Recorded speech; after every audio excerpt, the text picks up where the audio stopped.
Hola, buenas tardes.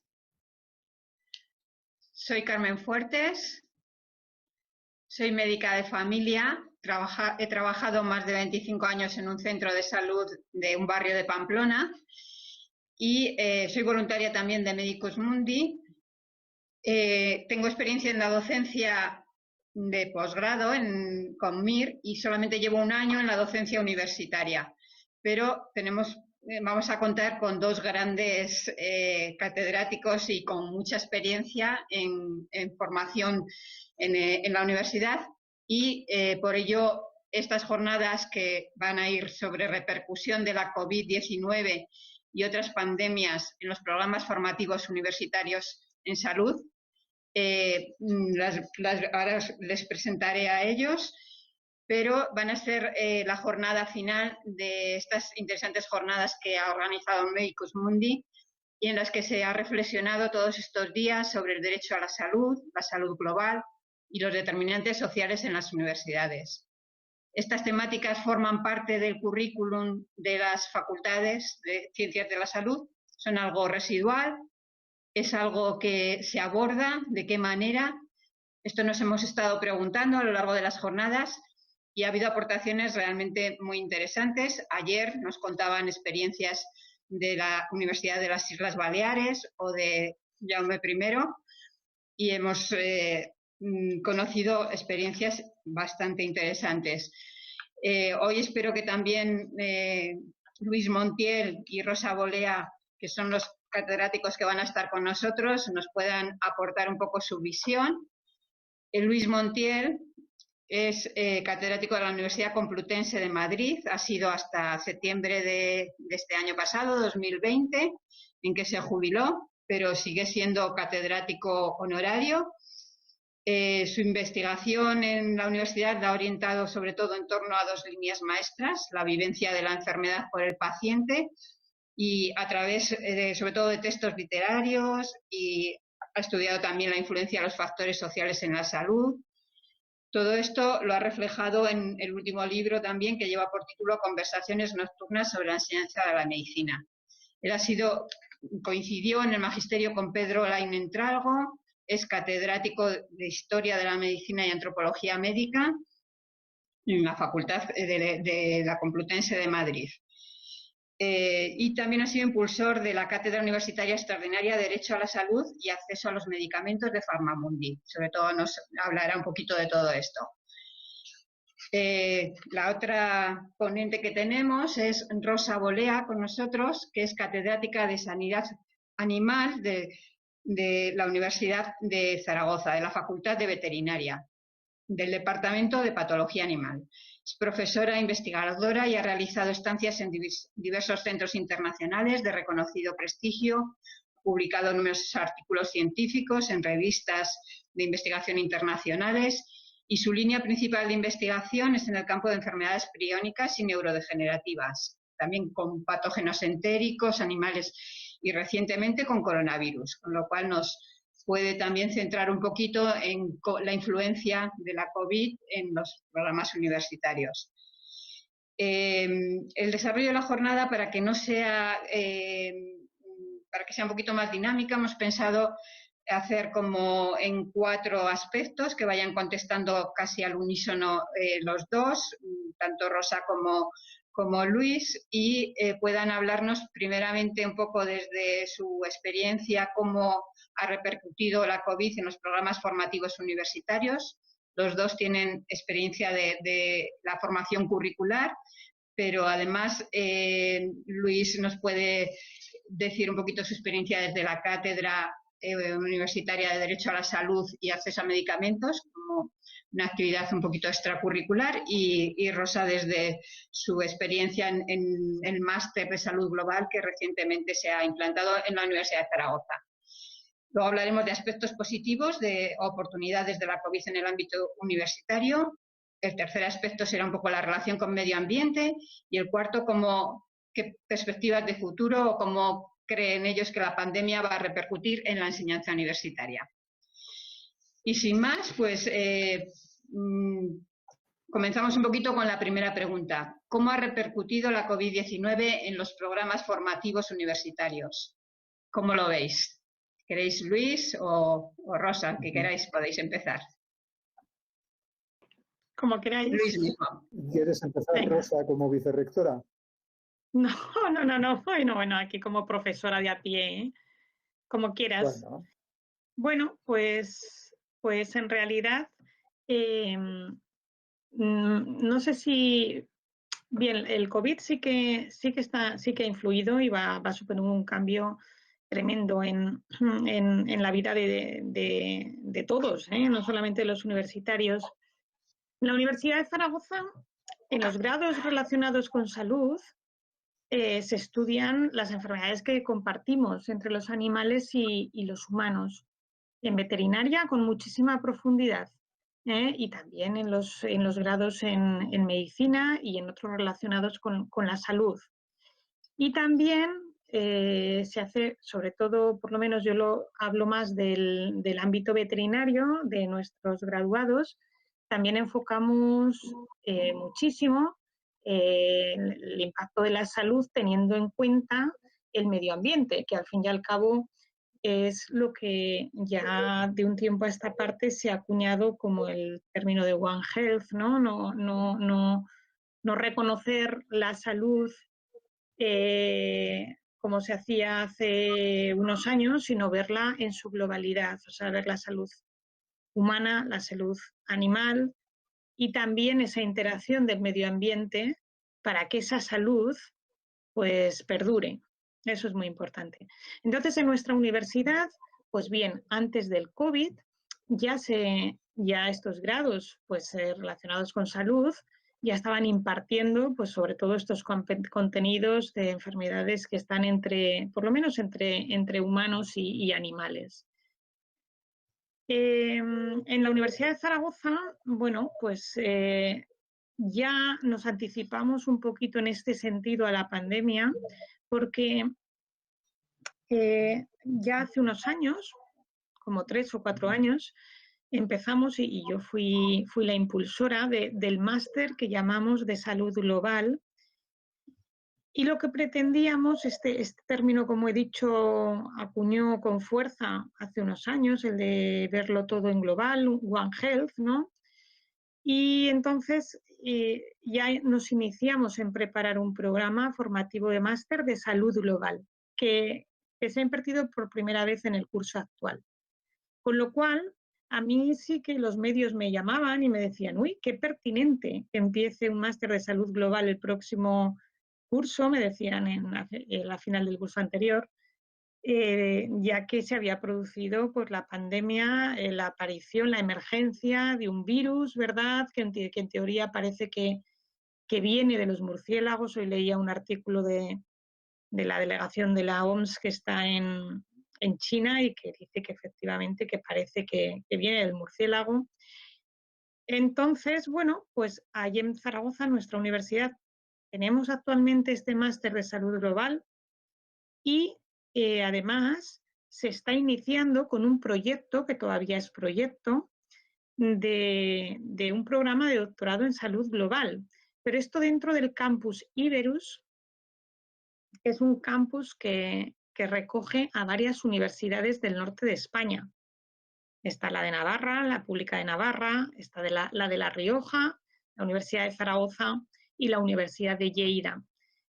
Esto quiere decir que están emergiendo programas en nuestra universidad muy enfocados a este tema, la salud global, y a estar un poquito más preparados para que cuando aparezcan problemas como hemos tenido con el coronavirus, pues al menos desde el punto de vista de formación estemos más preparados.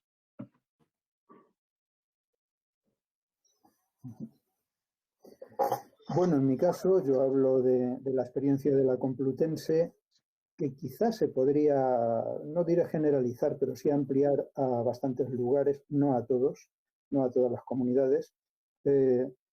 Los pondría, por ser breve, con un símil que comprenderán todos los que tienen una cierta edad. Hace tiempo había frecuentemente noticias en prensa, en televisión, donde contaban, pues en el pueblo de tal, por donde pasa la carretera nacional, han atropellado a un niño y ha habido una protesta por parte de los vecinos diciendo: llevábamos años reclamando un semáforo y para que nos lo pongan hace falta que atropellen al niño. Bueno, pues con la COVID y la formación académica en medicina, lo que podemos decir es que el niño ha sido atropellado. Ya tenemos un niño atropellado, es probable que empecemos a tener semáforos. A mi modo de ver, no los había, o los que había eran pocos y estaban mal distribuidos. Y eso es lo que en su momento me movió, eso entre otras cosas. Pero es una de las razones lo que en su momento me movió a promover esa cátedra extraordinaria que tiene un objetivo concreto, derecho a la salud y acceso a medicamentos, pero que tiene unas intenciones mucho más amplias, en el sentido de que se empiece a hablar con mucho énfasis en la formación de los médicos de los aspectos sociales de la salud y la enfermedad y de los determinantes sociales, la clave de estas jornadas. Porque era algo que los alumnos más críticos y algunos profesores echábamos en falta. Cosa que, por otra parte, creo que no es una exageración, creo que no es un rasgarse las vestiduras, basta con ver los exámenes MIR todos los años, con ver las demandas de plaza por parte de los alumnos que aprueban este examen, para ver que de lo social se habla porque queda bien, pero tiene poco protagonismo en la formación del médico y en la manera de entender su profesión por parte de muchos médicos. En el fondo, aquellos de mis alumnos que tienen más contacto conmigo, que yo conozco más, que eligen medicina de familia teniendo puntuación para coger otra especialidad, son tildados de locos por sus compañeros y en parte por sus familias. Pero es porque llevan algo que a lo mejor lo traían de la enseñanza secundaria, no de la enseñanza universitaria, que les ha llevado a entender la medicina de una manera que no es la que aparece más explícitamente en los programas de formación. Muy sintéticamente, lo dejo en el semáforo y el atropello para que luego podamos discutir sobre el asunto.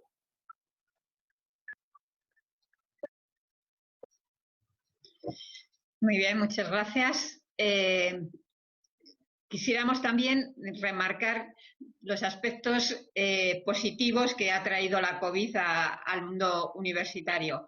Los aspectos negativos todos los hemos vivido en general, pero ¿qué podríamos decir que nos ha podido aportar o qué cambios ha habido en la universidad que igual puedan llegar para quedarse y para ayudar un poquito a este cambio que queremos que se vaya realizando? Igual nos cuentas también un poquito, ¿no, Luis? Sí. Digamos que precisamente por esa forzosidad que ha creado el asalto de la COVID, pues ha habido que echar mano de manera mucho más exigente de medios como los que estamos utilizando ahora y en los cuales yo era absolutamente lego y sigo siéndolo, ¿no? Lo cual ofrece una oportunidad en el sentido de que, no diré que el medio sea el mensaje, pero ya que ha cambiado el medio podemos cambiar el mensaje. Sí, cada vez vamos a poder y a tener que utilizar más medios audiovisuales, medios telemáticos. Sería momento de empezar a pensar a simplificar. Yo creo que esta es una gran oportunidad, no sé si se aprovechará o no. Simplificar la docencia de contenidos. Muchísimos contenidos que tienen que conocer los profesionales están en la red, se pueden poner en la red, se pueden trabajar individualmente y dejar el tiempo de lo presencial para todo aquello que tiene que ver más con la sutileza, con la práctica, con la experiencia del profesional, con la llamada de atención acerca de esas cosas que siguen sin estar o estando de manera muy superficial y casi subrepticia, incluso en los programas docentes. Yo la impresión que tengo es que la formación de los médicos sigue siendo terriblemente biológica, es una necesidad, no se puede dejar de lado, no seré yo el loco que diga que no hay que saber todo lo que la ciencia médica propone, pero que no oculte, que no haga salir del panorama eso que nos está convocando en una reunión como esta, en unas jornadas como estas.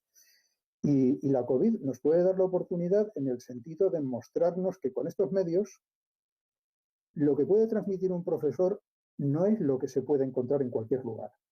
Y lo que cualquier alumno puede aprender de manera autónoma, solicitando luego las aclaraciones, las explicaciones, planteando las dudas que le surjan a aquel que está ahí fundamentalmente no porque sea un genio de la lámpara, sino porque tiene más experiencia.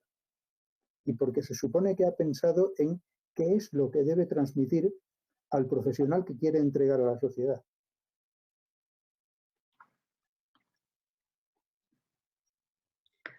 Muy bien. Rosa, ¿nos cuentas un poquito también desde tu perspectiva? Muy bien, yo estoy de acuerdo con Luis, obviamente, en el planteamiento que ha hecho inicialmente, porque el confinamiento derivado de la pandemia pues nos obligó a los docentes a comunicarnos con nuestros estudiantes de una forma distinta, en este formato online, ¿no? Y he de decir, yo entonces era vicedecana de la Facultad de Veterinaria, que fueron momentos muy duros, porque además de la situación tan negativa que nos rodeaba al principio de la pandemia con el confinamiento, pues porque teníamos miedo, había mucho miedo en la población. Y nuestros estudiantes pues son personas que percibían el miedo y además pues esto dificultaba enormemente regularizar cualquier actividad en esas condiciones.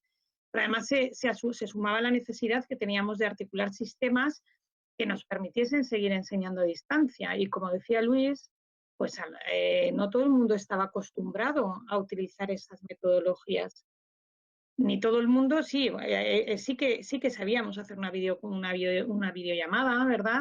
Pero de ahí a tener que impartir clases de cara a un ordenador, hay diferencia, ¿eh? Yo, Luis, no sé si te tocó dar clases en el confinamiento, a mí casi todas magistrales que tenía el año pasado y no es fácil, ¿eh? Y además teníamos que tener en cuenta que se necesitaban dispositivos electrónicos disponibles en cualquier punto en nuestro caso, de nuestro país. Nuestros estudiantes de veterinaria vienen de todos los rincones, ¿no? Y tenían que tener una cobertura de red buena, en fin, no fue fácil. Y bueno, pues yo creo que tanto el estudiantado como los profesores pues nos esforzamos en general muchísimo para conseguir terminar los cursos y tuvimos que dar rienda suelta a nuestra creatividad para generar estas sesiones online. Después de pasar por este proceso, he de decir que hemos avanzado muchísimo para poder combinar, como decía Luis, en un futuro, cuando la situación sanitaria asociada a la pandemia nos lo permita, podremos pues combinar estas tecnologías con las presenciales. Y como decía Luis, yo creo que hay que reflexionar también con el hecho de cuándo se requiere una presencialidad total, que es muy positiva, o sea, sobre todo para los estudiantes les motivas muchísimo en las presenciales, pero es cierto que ahora con todas estas tecnologías que hemos puesto en marcha, pues también parte de los programas también se pueden desarrollar online, ¿eh?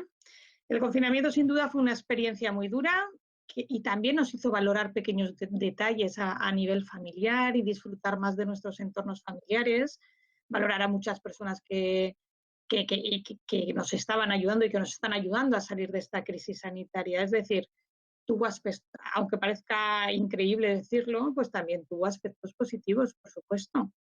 Y desde el punto de vista social, que eso Luis pues lo conoce muy bien, pues ahí nos podrá hablar largo y tendido él sobre las valoraciones positivas en este contexto. Igual podemos un poco profundizar también entre esos aspectos positivos. A nivel de la población también ha habido algunos cambios. Sin duda el confinamiento nos ha hecho reflexionar sobre la vulnerabilidad, nos ha hecho ser un poco más humildes en el sentido de que estamos más vulnerables. Yo creo que es muy interesante, Rosa, toda este máster y todo esto que vosotros estáis organizando en el Campus Iberus en cuanto a que une distintas disciplinas, ¿no? Tanto desde el mundo veterinario, de la zoonosis. ¿Todo eso crees tú que lo va a favorecer el hecho de que con la pandemia sí que se ha visto pues esta relación que puede haber entre el mundo animal, el hombre, el medio ambiente? ¿Qué opinas sobre eso? ¿Cómo crees que en el mundo universitario puede repercutir esto? Pues yo creo que sí, que insisto en que creo que sí que va a repercutir. O sea, y además es que teníamos el gran problema encima de nosotros del cambio climático, ¿no? O sea, el cambio climático nos está produciendo pues esa falta de equilibrio en el medio ambiente, ¿verdad? Y en consecuencia se están produciendo la emergencia de las enfermedades. Si el proceso es muy claro, ¿eh? O sea, si se rompen los equilibrios, si deforestamos, si sacamos a los animales de su hábitat, pues los animales que en condiciones normales no estaban en contacto con nosotros, se van a poner en contacto con nosotros, con los humanos, quiero decir. Y el intercambio de patógenos, pues lo que tiene es esto, que produce enfermedades pues como esta, porque, a ver, si a cualquiera de nosotros nos dicen hace 2 años que vamos a pasar una pandemia mundial, es que nadie lo hubiese pensado. Entonces, el cambio climático está hace tiempo y yo creo que los humanos, bueno, pues cada vez estamos más sensibilizados, afortunadamente, y trabajando un poco más alineados con el cambio, no todos, ¿verdad? Pero bueno, pensemos que gran parte por lo menos estamos ahí. Después de haber sufrido un efecto tan brutal como esta pandemia, es que tiene que hacernos reflexionar a todo el mundo. Es lo que decía al principio, no solamente a la formación. O sea, está claro que los docentes hemos sido muy conscientes de lo que ha pasado. Yo creo, vaya Luis, yo estoy convencida de que sí. Y obviamente esto lo vamos a transmitir en nuestros programas. Y lo que sí espero es que cuando esto pase, a ver cómo salimos de esta experiencia, que la gente no olvide. Como tú bien decías, ese baño de humildad tampoco nos ha ido mal, ¿eh? Porque, en fin, estábamos ya a unos niveles de estar por encima del bien y del mal, y también se nos ha dado una lección de decir, mira, tenéis que pensar en vuestro entorno, en el medio ambiente, tenéis que equilibraros, ¿eh? Para que el planeta pues siga adelante, si no, pues nada, pues nos autodestruiremos y ya está. ¿No? Yo lo veo así, vaya. Yo también, naturalmente. La cuestión es que efectivamente hay que hacerlo porque no está hecho. Es de esos temas, yo como profesor de historia de la medicina los he estado contando a lo largo de una serie de años, y tiene gracia que lo haga el profesor de historia de la medicina en una asignatura optativa y gracias a una cátedra extraordinaria, porque lo que es en el programa raíz, por así decir, pues prácticamente no había nada. Hay una enorme, como he dicho, formación biológica, pero poco más. O sea, yo creo que una de las cosas que puede traer de bueno esta pandemia, que además ya nos acostumbra a pensar que pueden venir otras, es que tenemos que hacer un Bolonia 2. O sea, para el caso de medicina, el modelo de Bolonia es un fracaso radical. No sirve para nada, desde el punto de vista de lo que aquí nos concierne, que es esa creación de mentalidad ecológica, esa creación de mentalidad social, ese sacar la mirada del médico del interior de un organismo biológico, que es lo que fundamentalmente se hace en la formación académica. Crear una mirada endoscópica en el médico. Solamente en los lugares donde hay gente con cierta sensibilidad, y yo diría en los primeros cursos de la carrera, donde los estudiantes vienen formados en ese pensamiento de la secundaria, hay espacio para, ahora mismo, en el modelo en el que nos movemos, hay espacio para tratar esos temas. A medida que se va avanzando, esa sensibilidad se pierde y la información que recibe el alumno también. Quizá conozcáis, desde luego en medicina se conoce porque aquello impactó mucho, un estudio que se hizo sobre empatía que demostraba que quien se matriculaba en medicina tenía una capacidad de empatía mucho más alta de la que llegaba a tener cuando salía en sexto. Y hacía el examen MIR y se ponía a trabajar. Digamos, cuando más falta hace, habíamos conseguido quitársela a los estudiantes. Bueno, pues probablemente la COVID nos va a ayudar o nos va a forzar a que empecemos a tener cuidado de esos aspectos. No se trata más que de tener cuidado. Cuando yo he expuesto esto alguna vez en una junta de facultad, he dicho, ojo, que no pido más horas de docencia. Lo único que pido es que haya otro estilo de enseñanza en la medicina, que el mundo lo está pidiendo a gritos.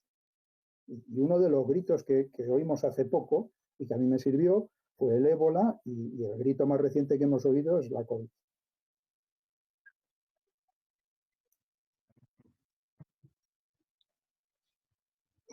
Luis, ¿tú crees que nos va a llevar a una mayor conexión entre disciplinas en la universidad, esta otra visión más global? Es imprescindible. Yo espero que nos lleve, aunque le tengo miedo por los 40 años que llevo, le tengo mucho miedo a las inercias, pero es que la realidad es así y hay gente sensible. O sea, no estoy diciendo que todo docente de medicina, ni siquiera todos los docentes que yo conozco de la Complutense, sean unos materialistas acérrimos, ni muchísimo menos. El problema es que la estructura sigue siendo muy hormigonada, muy tremenda, ¿no? Permite libertad en el momento en que te sales de los cauces. Pero los cauces no son cauces de libertad. Y eso es lo que hay que intentar ir cambiando entre todos. Y efectivamente, estas situaciones yo creo que pueden ayudar. Creo que pueden ayudar porque haría falta ser muy ciego para no darse cuenta de que hay cosas que se pueden hacer que no cuesta mucho hacerlas y que van a ayudar a dar un salto adelante, un salto que nos está pidiendo la realidad. ¿Tú ves mucha diferencia entre las actitudes que hay en los alumnos del grado que has tenido a lo largo de tantos años y los que acuden a la cátedra, a las actividades que organizáis desde la cátedra vuestra? Sí, por desgracia sí. Por desgracia sí. La cátedra o las actividades de nuestra cátedra siguen siendo minoritarias. Muy gratificantes, porque se trata de alumnos tremendamente motivados, apasionados, que trabajan muchísimo, que en ocasiones, y no pocas, tienen un pensamiento muy original y un gran compromiso, ¿no? Pero no representan a la totalidad. O sea, de momento son bueno, un núcleo importante, un núcleo además que tiene el interés de que puede ir parasitando otros lugares, pero, y esto también tiene que ver con el modelo de enseñanza, creo que hay demasiado conformismo.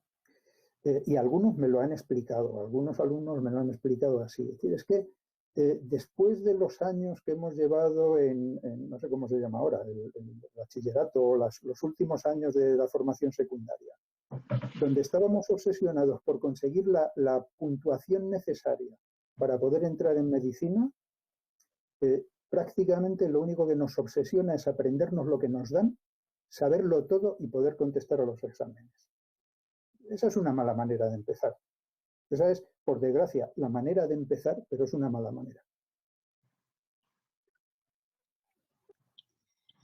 Muy bien, pues pasamos un poco el testigo a Rosa y a ver si ella nos puede también un poquito decir, hacer un poco de prospección para ver qué nos va a pasar en el futuro.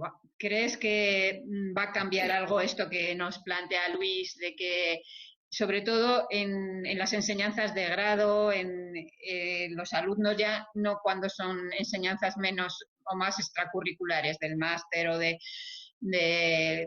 las actividades que organizan desde otro ámbito. ¿Cómo podemos o cómo crees tú que puede influir en las enseñanzas curriculares? ¿Crees que algo va a cambiar la pandemia y lo que hemos vivido ahora? Bueno, yo creo que en realidad, claro, depende del tipo de grado en el que te encuentres. Yo, por ejemplo, puedo hablar del mío, del de veterinaria, ¿no? Y yo creo que más el cambio va a ser, o al menos ahora al principio, en la actitud de cada profesor, o sea, en cómo el profesor, digamos, hace el análisis de la situación, de lo que está enseñando, si son enfermedades, porque claro, las enfermedades hay que enseñarlas, o sea, pues el darle ese toque de por qué estas enfermedades se están produciendo, por qué se están generando. O sea, no veo un cambio para mañana de las asignaturas, porque obviamente en las asignaturas eso lleva un proceso para el cambio muy largo, ¿no? O sea, hay que diseñar un plan de estudios, hay que desarrollar una memoria de verificación, en fin, estamos hablando de cambios ya que llevan tiempo. Pero yo creo que los mismos docentes se van a nutrir un poco de la experiencia, de lo que ha pasado, de por qué ha pasado en el ámbito en el que tengan que enseñar, porque no vamos a hablar solo de medicina, que habla Luis, y veterinaria, que estoy hablando yo, es que hay otras muchas disciplinas que también van a tener que contarse con otros matices. La agronomía, la agricultura, la botánica, en fin. Quiero decir, puede afectar a muchísimas disciplinas y yo pienso que lo que va a cambiar a raíz de la pandemia pues es a lo mejor el enfoque que cada profesor puede dar a su disciplina y de lo que es especialista, teniendo en cuenta la experiencia que ha sufrido o que hemos sufrido. Hablo a nivel de grado, ¿eh? Porque a nivel de posgrado, pues sí que se pueden establecer programas como el que hemos hecho nosotros, un programa de One Health o el doctorado que está emergiendo, el programa de doctorado en Campus Iberus. Pues allí ya tenemos 4 universidades unidas, pues digamos, fomentando que haya estudiantes que vean la salud desde un punto de vista multidisciplinar. Uh-huh. ¿Crees que la reflexión, por ejemplo, sobre las vacunas, sobre el acceso a estas, el acceso a los medicamentos, esto también nos podrá hablar Luis luego mucho, ¿no? Porque el tema de acceso a los medicamentos, por ejemplo, en la asignatura de farmacología dentro del grado, es un tema que se abordará poco. Entonces, el hecho de que ahora bueno, pues hayamos vivido o estemos viviendo el acceso a las vacunas, todo esto tan desigual en los distintos países, va a hacer reflexionar, va a hacer que se trate como temas dentro del aula. ¿Cómo lo veis?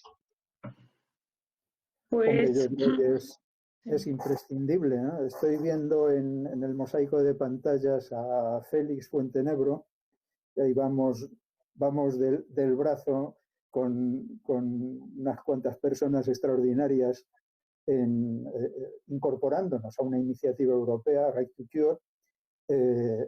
Hay que llamar a muchas puertas, a muchas puertas individuales, a muchos corazones, habría que decir. Hay que hacer saber a la gente lo que está pasando, no solo en la universidad, pero efectivamente algo tiene que pasar. Ahora, incluso gracias a la prensa, y no porque le hayamos pedido nada, sino porque la prensa tiene que estar alerta a lo que ocurre en el mundo, gracias a la prensa la gente se está dando cuenta de en manos de quién está parte de nuestra salud. Toda la parte precisamente esa que es a la que se le da más importancia y que es más llamativa y que asombra más, que es la parte biomédica, está en unas manos que, como estamos viendo, bueno, no nos pueden dejar muy tranquilos, incluso mirando nuestro propio ombligo. Hoy mismo la prensa está llena de noticias sobre qué golfa es la industria farmacéutica que no está cumpliendo sus compromisos. Y eso, si se amplía un poco el panorama, habría que decir, bueno, y todavía de qué nos quejamos cuando nosotros nos hemos reservado unas vacunas que a otra gente no le van a llegar. Entonces, bueno, evidentemente, esta epidemia, esta pandemia puede empezar a poner bastantes cosas sobre el tapete, a que la población se entere de cosas. Dentro de la población, quienes se quieran dedicar a actividades sanitarias, de alguna manera van a venir ya con esa mentalidad puesta de casa. Habrá cambios. Yo pienso que tiene que haberlos, ¿no? Desde luego, para mí, ahora mismo la situación en lo que atañe a la conciencia pública acerca de todo este cúmulo de problemas es mejor que la que había hace 2, 3, 5 años.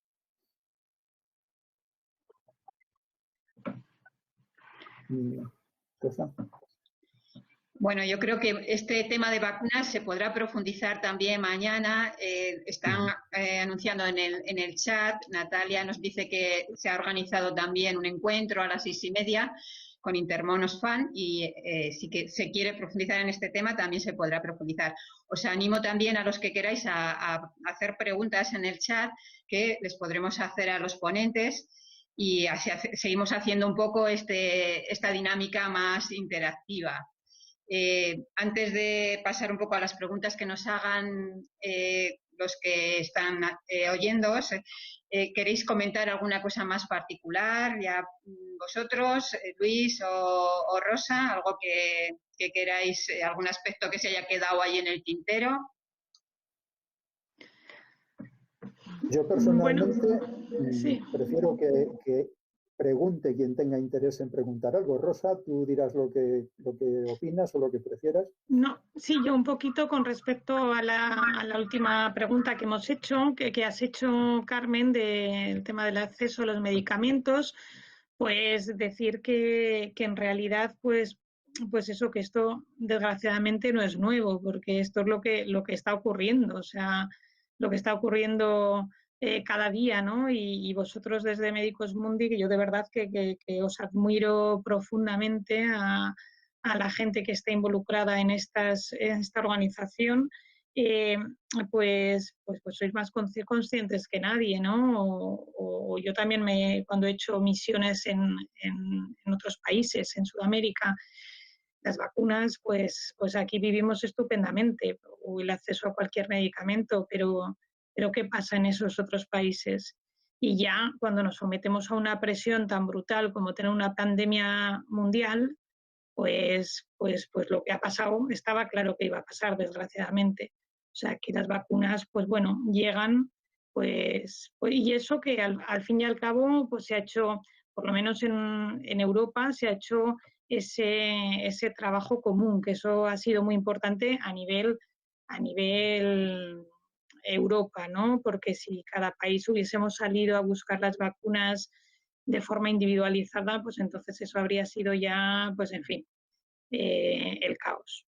Y nada más. Y como dice Luis, pues casi prefiero que la gente pregunte, ¿no?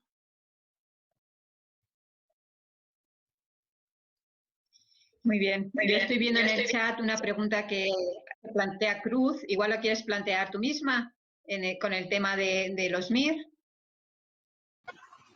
Planteas un poquito que parece que tienen miedo a empezar porque creen que se les va a utilizar en la atención al COVID en detrimento de su formación, de las especialidades que escojan. Si esto nos llama la atención, es una reflexión que nos hace ella. ¿Qué opináis, Luis y Rosa? Parece que es un hecho que muchos de los estudiantes que van a terminar ahora se están planteando no presentarse a la próxima convocatoria MIR.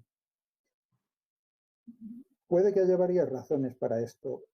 Una, y esta razón es una desgracia, que en las actuales circunstancias no confían en recibir esa especie de entrenamiento de marines para pasar el examen que constituye el paso por esas academias de preparación para el MIR, donde hacen 10 millones de exámenes de años anteriores, porque la idea es sacar el examen como sea, a sangre y fuego. Puede, por otra parte, efectivamente, que les preocupe la idea de que se les utilice como mano de obra de emergencia para resolver los problemas de la COVID. Puede que hayan oído el rumor de que muchos de los actuales residentes pueden exigir que se les prorrogue el contrato, porque durante este año han recibido poca docencia, han tenido poca formación práctica, los de especialidades quirúrgicas han operado poquísimo porque se han cerrado quirófanos, y dirán, ¿y cómo vamos a salir con el título de especialista si en cuarto de especialidad no hemos pisado un quirófano? En fin, hay muchas incertidumbres que efectivamente justifican que muchos de los estudiantes que terminen este año medicina digan, pues me tomo un sabático y ya veremos al año siguiente si me resulta. Pero claro que tiene incidencia el asunto de la pandemia. Muy bien. Muy bien, muchas gracias. También podemos atender algunas de las preguntas que vayan haciendo en streaming, ¿no? Ichaso, creo que estaba recogiendo si había alguna pregunta. Sí, justo ha habido una pregunta, bueno, buenas tardes a todas. Ha habido una pregunta que es parecida a la que acaba de hacer Cruz, que también se refería a ver que habrá estudiantes de MIR que no van a querer hacer prácticas porque temen que les destinen a tratar la COVID, y a ver qué os parecía. Entonces, no sé si tenéis algo más que añadir o igual ya con lo que habéis contestado ya vale. No sé, bueno, Rosa, tú sí.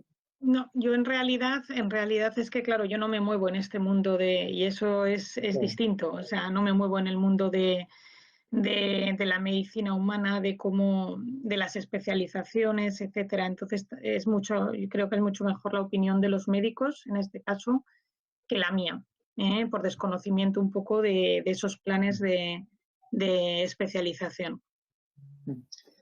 Yo creo que Yo puedo aportar algo. Sí.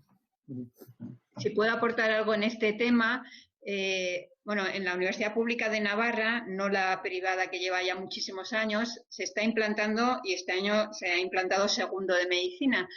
La facultad es de Ciencias de la Salud y hemos vivido con el tema de la COVID un problema importante con el tema de las prácticas asistenciales de los alumnos. Los alumnos, sobre todo de enfermería, sobre todo en la primera ola, no se cerraron los centros, bueno, y en medicina en distintas universidades también ha pasado, para que pudiesen realizar las prácticas.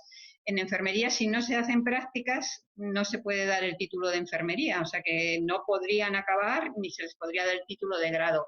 Surgió un problema bastante fuerte en este sentido, y allí no es que no quisiesen y tuviesen miedo a hacer prácticas, sino que querían hacer y no se podían hacer.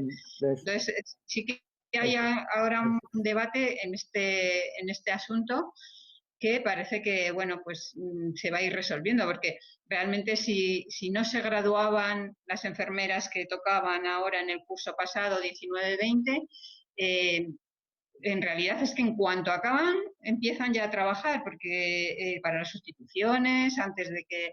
Entonces, bueno, pues se creó un conflicto. Yo no he percibido en mi universidad el miedo al contrario, o sea, el miedo a no hacer prácticas por el tema de COVID, sino al contrario. Queremos hacer prácticas, aunque sea en el área COVID, para poder formarnos y acabar nuestro grado, ¿no? Un poco la experiencia, vaya. Totalmente de acuerdo. Totalmente de acuerdo. Sí, yo desde creo que luego. El problema, el miedo de los estudiantes es a salir sin esa preparación, y el miedo de los residentes que les puede llevar a decir eso, oiga, yo no me marcho en mayo, a mí me tienen que dar otro año con todas las prácticas de quirófano o de clínica que no he podido realizar en este curso.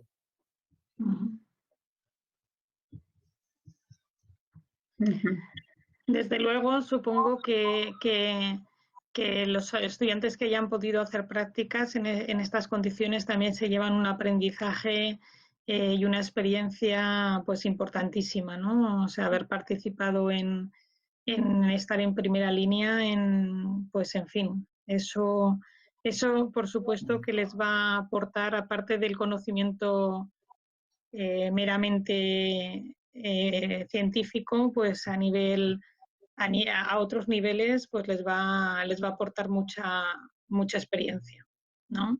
Pero claro, eso no quita para que se vayan sin sus especializaciones. En ese campo, como yo decía, no puedo entrar porque no conozco bien esos planes de especialización.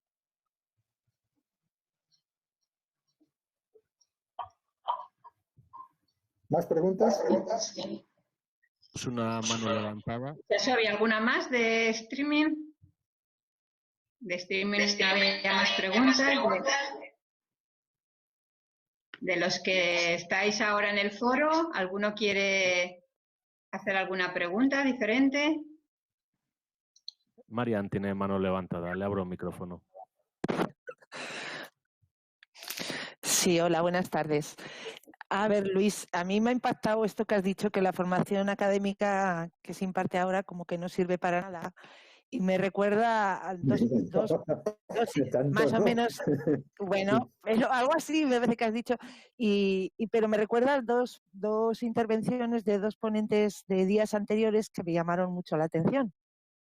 Una fue de una representante del Máster de Salud Global del Instituto de Salud Global de Barcelona, que lo que habló es de que su alumnado no quiere contenidos, lo que quiere es habilidades, competencias para incorporarse al mercado laboral. Y entonces los contenidos que los pueden encontrar en cualquier lado, pero quieren otro tipo de habilidades para eso, ¿no? Para hacer. Y luego otra intervención ayer de Berta Artigas de la Universidad de Baleares, que me pareció muy, muy interesante y que en un determinado momento dijo que ella presentó la experiencia en la Facultad de Enfermería, una experiencia yo creo que diferente, pero comentó que hasta casi un 40% del alumnado, que es lo que a mí realmente me asustó, de alguna forma era contrario a que se incorporen más multidisciplinares, más sociales, digamos que hagan más referencia a los determinantes sociales de la salud, pues porque no les interesaban, ¿no? Querían una formación puramente biomédica y listo, ¿no? Entonces, por un lado, creo que todas las ponencias a lo largo de estos días han insistido en que la universidad es una máquina que se maneja lento, que tiene muchos engranajes y que es burocrática y que le cuesta adaptarse, pero más me preocupa la postura del alumnado. Esa me preocupa mucho más. Luego también le quería comentar a Osa que no me ha quedado muy claro si podría explicar alguna clave más del máster de salud global que tienen cómo vinculan ese medio ambiente al mundo animal, mundo humano, ¿no? ¿Cómo se vincula? Esas dos cuestiones. Empiezo yo si queréis, para que no se me olvide que estoy mayor. Bueno, es cierto que hay un gran porcentaje de estudiantes que no es que sean mala gente, yo creo que es por una cuestión de autodefensa, sobre todo cuando ven lo que se les viene encima, lo que les sale es decir, oye, no me compliques más la vida. O sea, demasiado es lo que tenemos, no puedo salir con los amigos los fines de semana, no puedo ir al cine, no puedo ir a ver a mi abuela que está enferma porque si no, no llego al examen de bioquímica. Sí hay un alto porcentaje de estudiantes que, por un lado, se pueden ver abrumados y por otro lado, y esto es una desgracia, pero tiene que ver también con todo lo que han ido recibiendo a lo largo de la enseñanza media, que no solo te dicen no me abrumes, sino no me abrumes con músicas celestiales.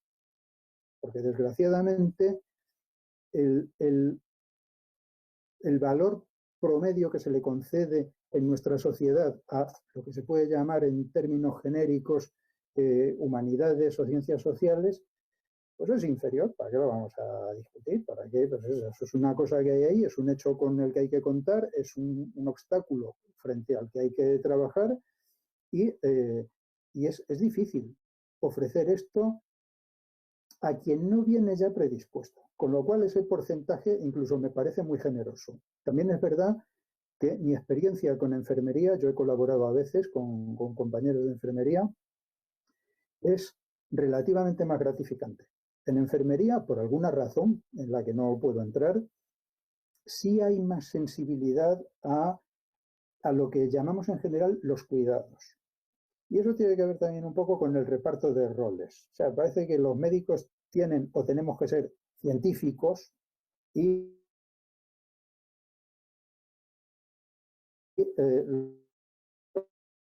los enfermeras tienen que ser cuidadores.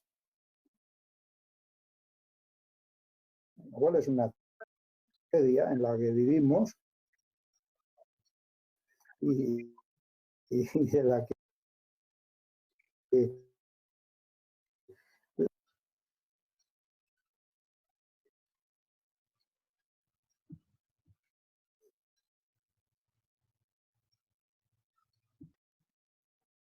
a ver. Sí, hola, ¿me Sí. escucháis bien? Perdón, Aitor. Ah, es que- Aitor, no se le ha escuchado a Luis, o por lo menos yo, Luis, no, Sí, no le hemos aquí escuchado Sí. lo se ha último que dijo. cortado lo último, sí. sí.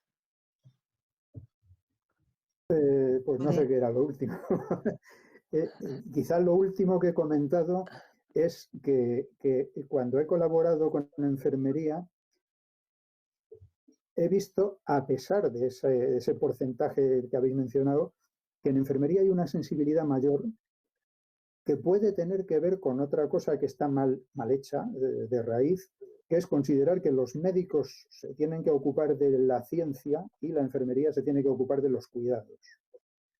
No está de moda que los médicos reciban información o formación en cuidados, cuando yo creo que es algo imprescindible para huir de eso que se llama desde hace tanto tiempo la despersonalización de la práctica médica.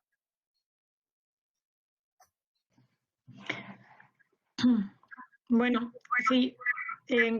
Y con respecto a la segunda pregunta que has hecho, pues comentarte que bueno, pues el tema que no te quedaba claro, has dicho un poco lo de la One Health, salud animal, salud humana y medio ambiente.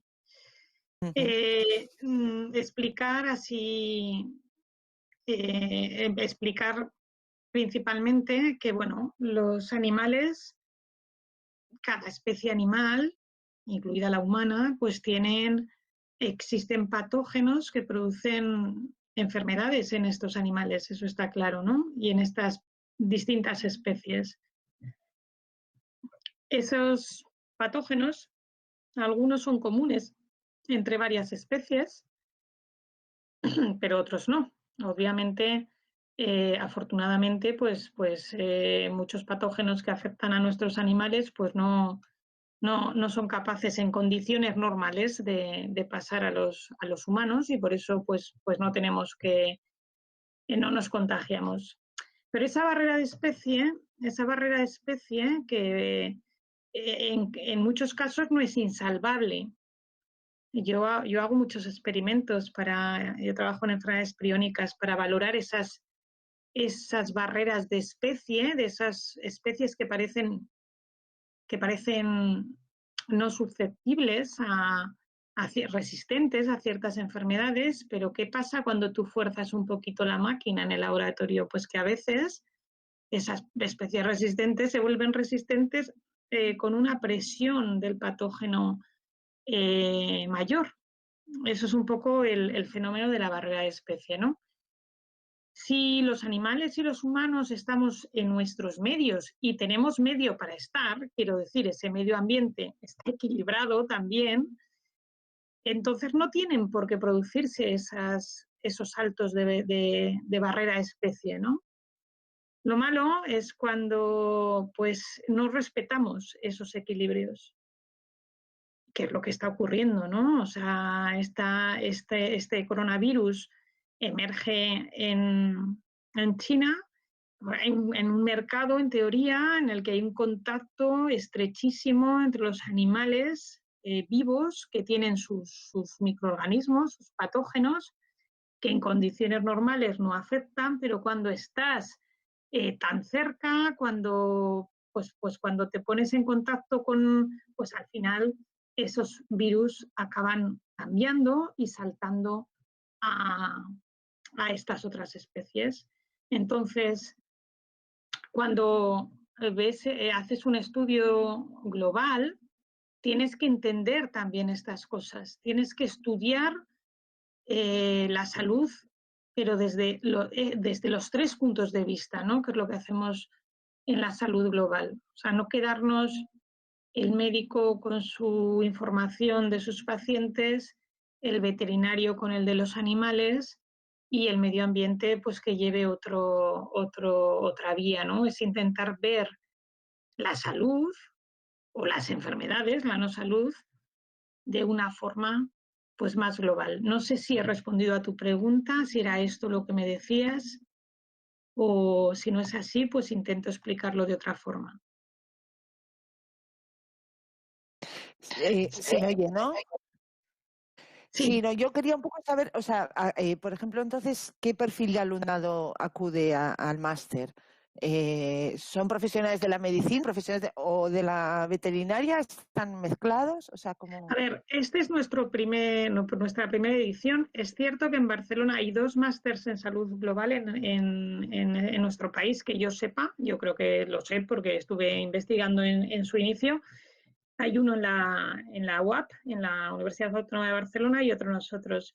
Ellos llevan unos años más de recorrido y quizás pues tendrán más información sobre los perfiles.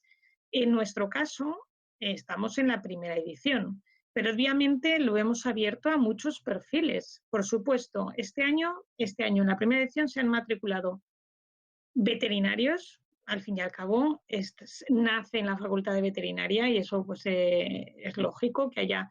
Además es que se hizo realmente como los planes de autorización pues son largos, pues hasta finales de junio no estuvo realmente preparado y autorizado, ¿no? Entonces tampoco pudimos hacer mucha divulgación, con lo cual nos hemos nutrido con bastantes estudiantes de veterinaria, pero los hay también de medicina. Pues yo los he estado dando clases estos días, hay un fisioterapeuta, hay estudiantes de biotecnología también, enfermeros, o sea, hay un poco pues mezcla de perfiles. Y yo les pregunto, claro, es un máster que también tiene itinerarios, tiene un itinerario más también para investigación en modelos que se pueden utilizar para estudiar el One Health, en fin, que no es que hay un itinerario más de salud pública. Entonces, bueno, pues yo creo que combinan bien. Ya os diré al final de curso cómo les ha ido en principio, que estamos como a mitad. Están contentos los estudiantes. Yo les pregunto y están contentos.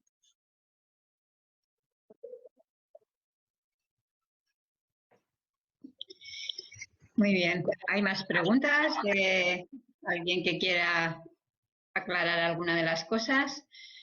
Si no, a mí me gustaría un poco que también, Luis, profundices un poquito en línea también al libro este último que tú has escrito de conversaciones nocturnas sobre la enseñanza de la medicina y tu experiencia de tantos años con estudiantes de medicina.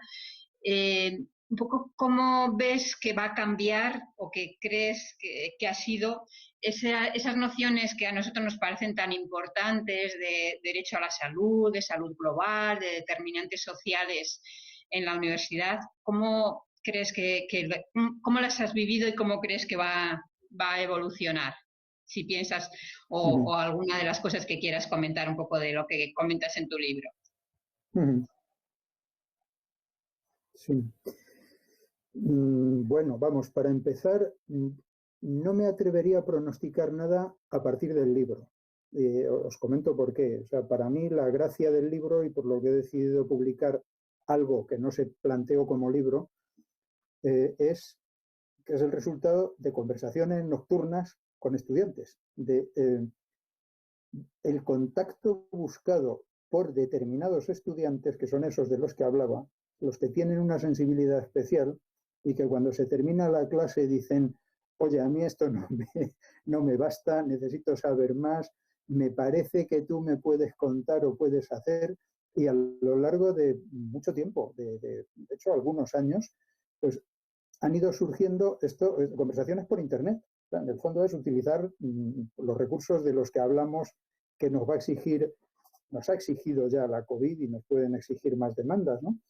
Entonces, es un libro parcialmente representativo. Es un libro que, si yo decidí convertirlo en libro, es porque me parecía que la demanda, porque era una auténtica demanda, de ese tipo de estudiante, era valiosísima. O sea, era la queja, porque en el fondo era una queja, o el grito, la petición de ayuda, de decir, tú que eres más viejo, cuéntame, de gente que había entrado con enorme pasión a estudiar medicina y en general su primer planteamiento era, Luis, yo me voy.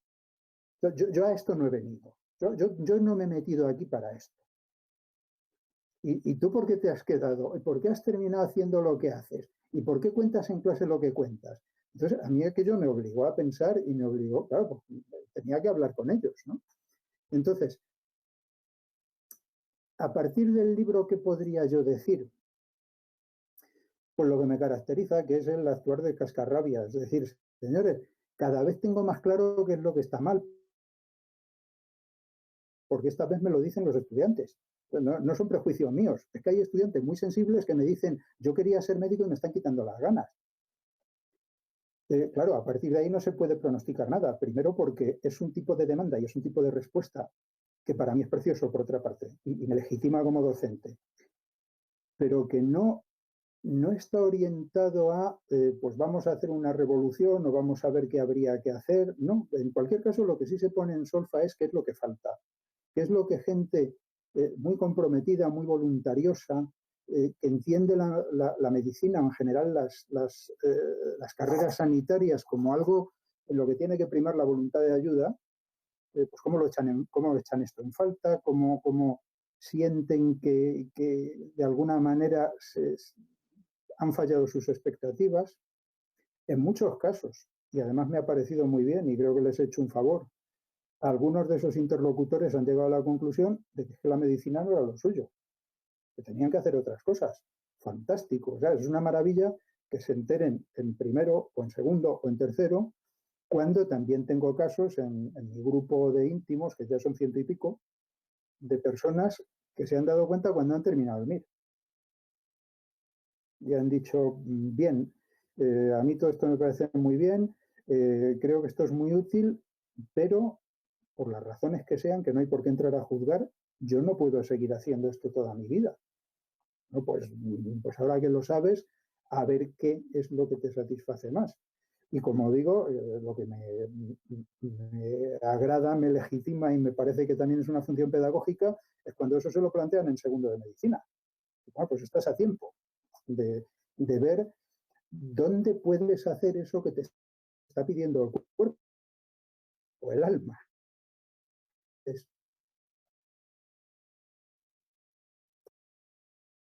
A la vista de esto, yo lo más que podría decir es que con una mentalidad muy idealista y se sienten decepcionados.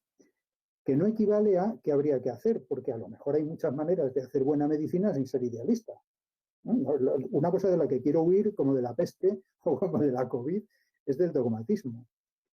Pero a mí me ha ayudado mucho a entender y a adoptar esta actitud e incluso a sacar adelante esa cátedra extraordinaria, el ver que determinadas cosas que se me pasaban por la cabeza no eran delirios míos, que a los estudiantes les hacían falta, les dolían, les dejaban ante preguntas sin respuesta.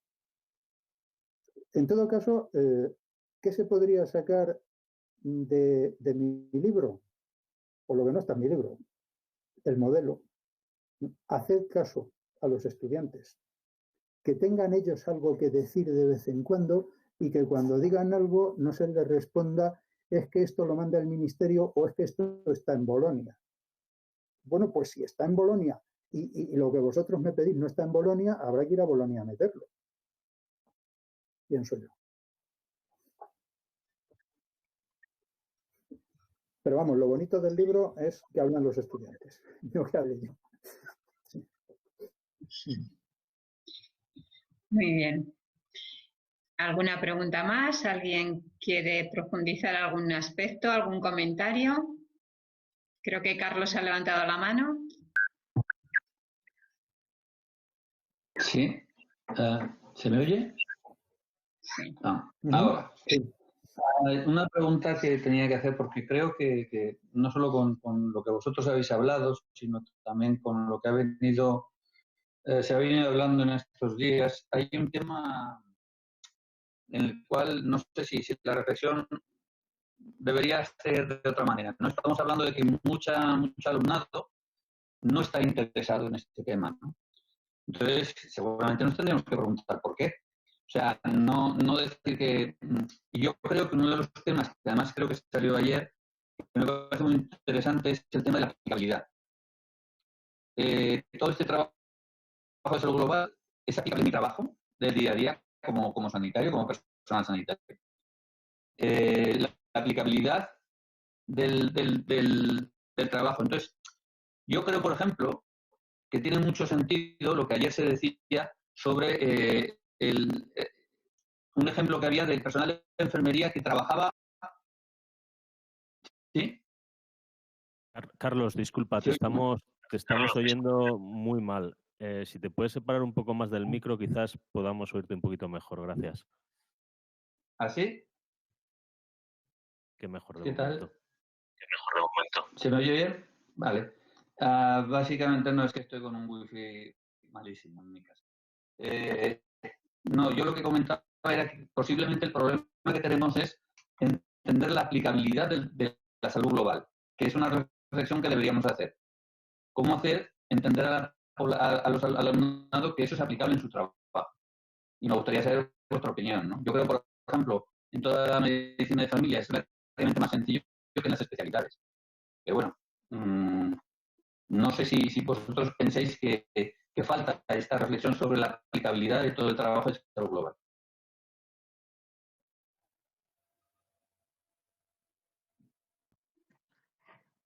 No sé. Bueno, yo en realidad... Sí, ahora, ¿me escucháis? ¿Sí? Sí. Sí.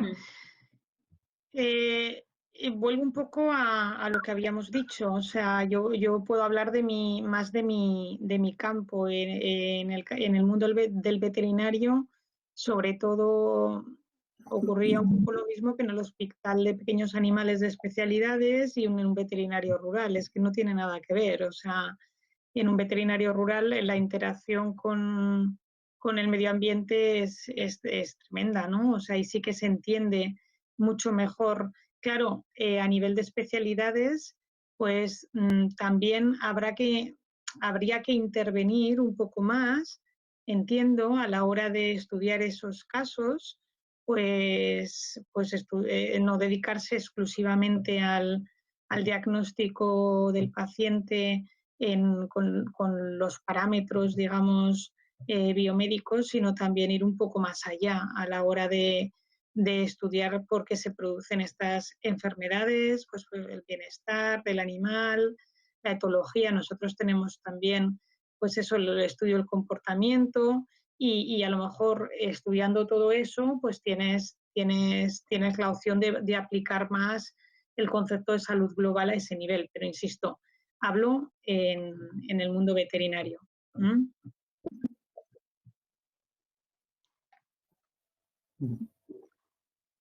Bueno, y en general yo creo que en el mundo sanitario es una cuestión de voluntad y de ponerse a ello. El problema es que como se van atomizando las disciplinas, yo asistí hace ya, ¿qué tiempo hará? A lo mejor hace 20 años, al nacimiento en la Complutense de la diplomatura, entonces luego licenciatura en alimentación humana.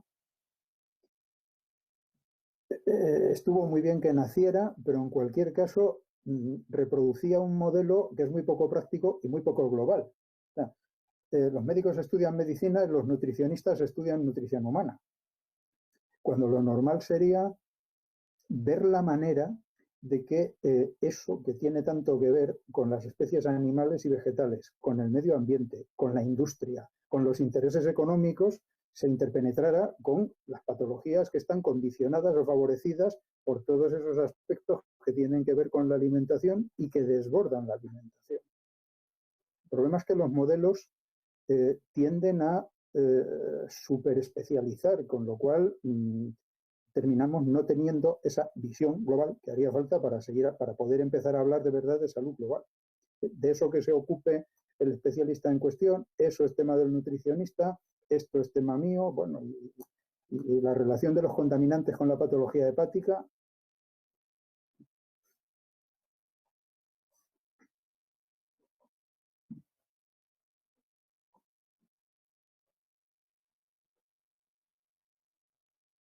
Pues muy bien. ¿Alguien más quiere preguntar alguna cosa? Vamos muy bien de tiempo. Tenemos a Félix con la mano levantada, le abro micrófono.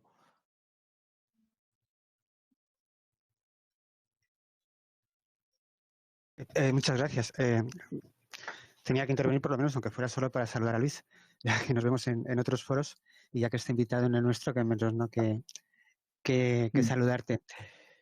Dicho esto, más allá de los cambios en lo estético, y me refiero a lo estético con el tema del online y lo que puede suponer para los temas formativos, cambios que puede haber en la currícula y estas cuestiones, mi pregunta va más en línea de hasta qué punto, y puesto que es un tema de salud global, es decir, la salud planetaria de alguna manera, la parte de salud que tiene que ver con los países en desarrollo va a poder tener una presencia en esta currícula. Pues estoy pensando en que las principales amenazas pandémicas probablemente vengan de estos países. Tenemos el tema del ébola, que otra vez hay episodios en la República Democrática del Congo, ¿no? Y tenemos otras enfermedades, ¿no?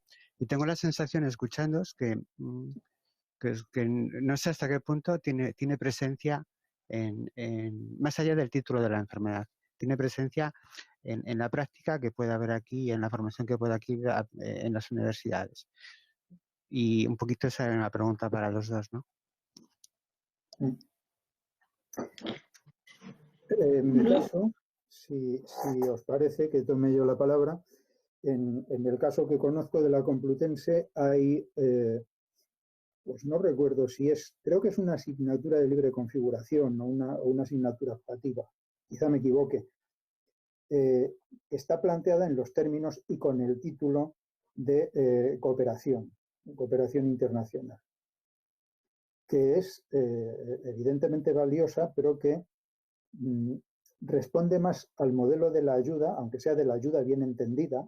No solo vamos a ir a darle cosas a quien no las tiene, vamos a dar limosnas, sino vamos a formar también, a intentar formar sanitarios, etcétera, etcétera. Las cosas se hacen bien, pero se hacen todavía un poco en esa perspectiva, y a muchos estudiantes aquello les atrae, les llama la atención porque les llena personalmente, ¿no? Desde un punto de vista afectivo, moral, de la idea que tienen de la profesión.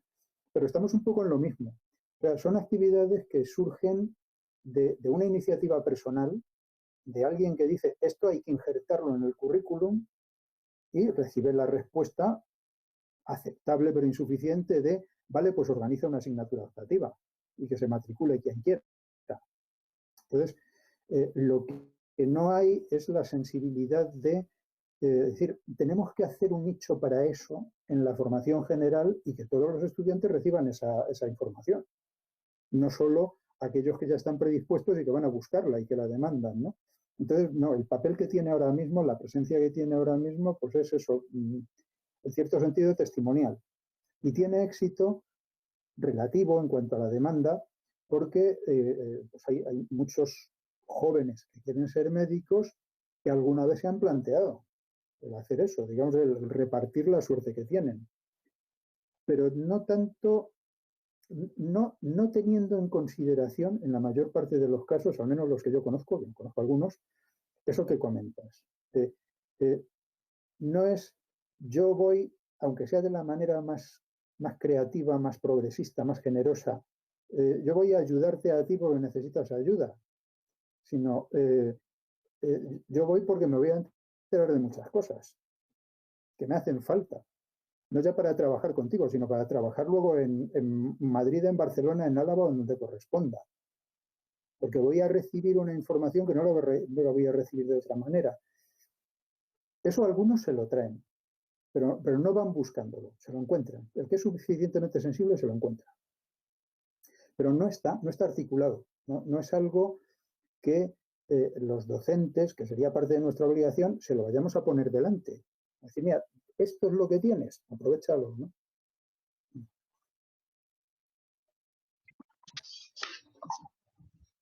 Nosotros quizás en ese aspecto estamos un poco más preparados en el sentido de que tratamos a distintas especies, Luis. Y al tratar a distintas especies sí que vemos las patologías de forma más global y vemos mejor la interacción entre, pues como el coronavirus que afecta a una especie puede afectar a la otra, si es el mismo, si puede saltar. A lo mejor eso lo tenemos más presente, sencillamente, no por nada, sencillamente por las características de nuestra titulación, ¿no? Porque tenemos que estudiar varias y en cada especie pues hay patógenos propios de las mismas.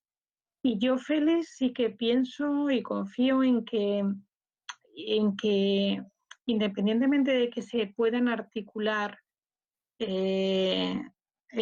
asignaturas, nosotros tenemos en nuestro currículum la de zoonosis, por ejemplo, que habla de estas interacciones de patógenos en dos especies distintas y que se puedan transmitir.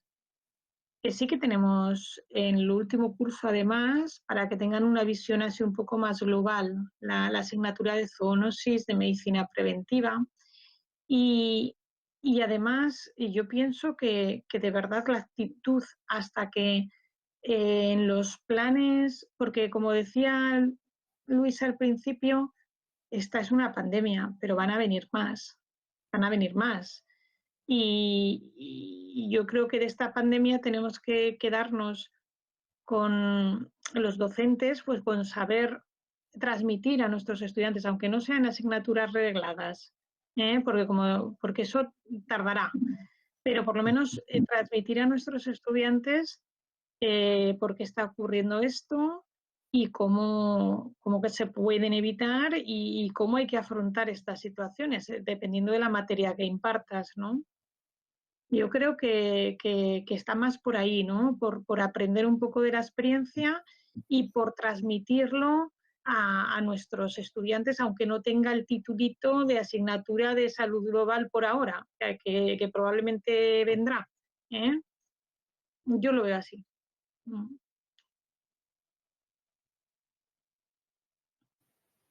Muy bien. ¿Alguna otra cosa? ¿Algo que añadir?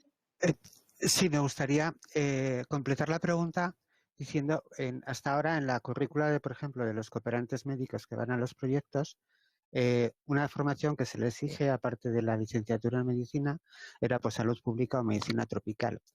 El tema de las pandemias va a cambiar eso, es decir, es verdad que cada vez enviamos, digamos, en desarrollo menos profesionales sanitarios a los proyectos, sí van en el espacio humanitario, pero mi pregunta es hasta qué punto la currícula del cooperante puede cambiar con el tema de las pandemias.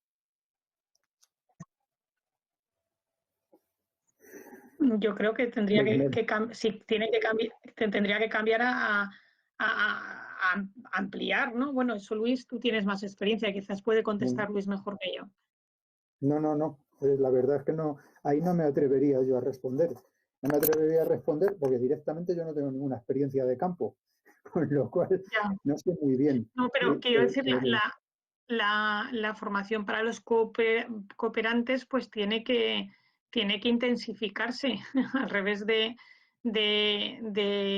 perder fuerza, intensificarse más en estas líneas. Nosotros, de hecho, yo he llevado programas de cooperación internacional en mi facultad porque enviamos estudiantes pues a campamentos de Sáhara, pues allí no tienen veterinarios, desgraciadamente, por ejemplo, es un destino, pero bueno, hay muchos más, ¿eh? no tienen veterinarios y bueno, les ayudamos en cuestiones muy básicas. Y yo a estos estudiantes les obligamos a hacer un curso de cooperación al desarrollo, obviamente, antes de que se marchen a los destinos.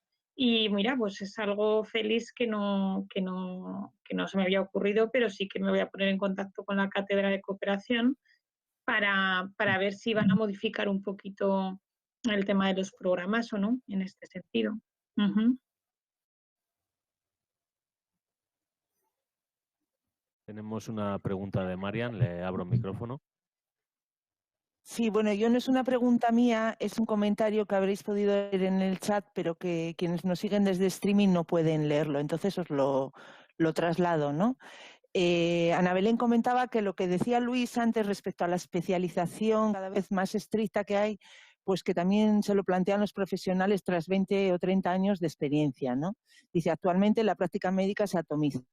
Y continúa, el enfoque biomédico es el prevalente y en los últimos años se ha agudizado al centrarnos en la salud enfermedad. Y a continuación, Ana Belén Espejo dice, ¿creéis que esto puede estar relacionado con la mercantilización, privatización de los servicios de salud? ¿Una visión de la salud como un nicho de negocio? Pregunta. Sí. No sé si se me ha oído, pero lo repito. Sí, y salvo que se me pida, no necesito decir más. Sí, literalmente. De una manera radical. Yo ahí no lo tengo, no lo tengo claro, la verdad. Así como Luis lo dice ahí muy rotundo. Sí, me atrevería incluso a conectarlo con aquello en torno a lo que está pivotando toda esta reunión, que es la pandemia por el coronavirus. La gente protesta mucho de las medidas de control, de aislamiento, etcétera, etcétera, pero todo el mundo tiene una fe extraordinaria que motiva una demanda en la vacuna. La vacuna es esencial, vuelvo a decirlo, yo no soy antivacunas ni me meto con lo biológico. Doy gracias al cielo por vivir en esta época y disponer de todo aquello que pone a mi alcance la investigación. Pero está clarísimo que el poner el acento en lo biomédico hace ganar muchísimo dinero. El poner el acento en lo social, en lo cultural, en lo económico, complica enormemente la vida y se está mejor mirando hacia otro lado. También reconozco que soy un cascarrabias.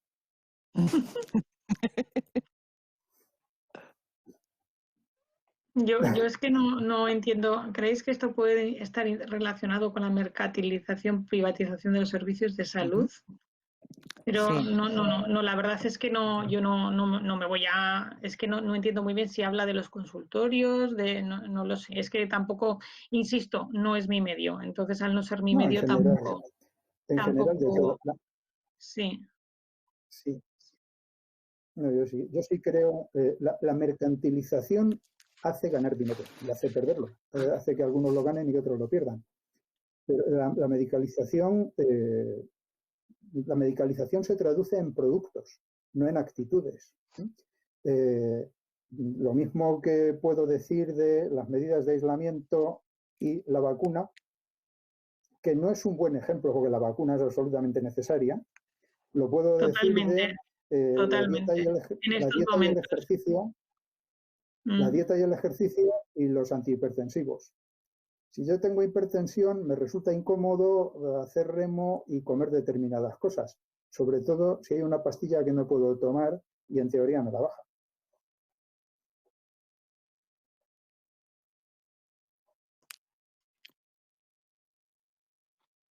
Ahora una pregunta de Inma.